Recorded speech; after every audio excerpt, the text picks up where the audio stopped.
環保局表示已經完成噪音法案嘅修訂，並且已經送交運輸公務司司長劉思堯審批。環保局局長張兆基話，局方喺草案中建議全面禁止高污染嘅傳統撞擊式打樁機喺本澳嘅地盤運作過渡期1年。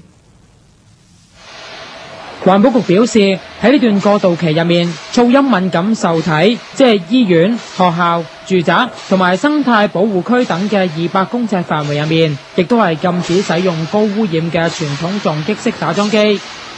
而吸收咗業界嘅意見同埋考慮實際嘅情況，環保局係有計劃去資助業界更換環保打樁機，亦都會爭取喺今年入面培訓建造業嘅工人使用環保建築設備嘅技能。我哋更加亦都關注到我哋工人上面操作新設備嗰個技能嘅。我哋而家亦都係同勞工事務局啊、我哋啊同埋相關嘅業界嘅團體進行會進行一啲培訓嘅工作。另外喺噪音法案入面，亦都建議將生活噪音同埋戶外公開活動嘅聲音納入管制範圍入面，禁止喺晚上10點鐘至到早上8點鐘發出。澳門電視台記者曹永賢報道。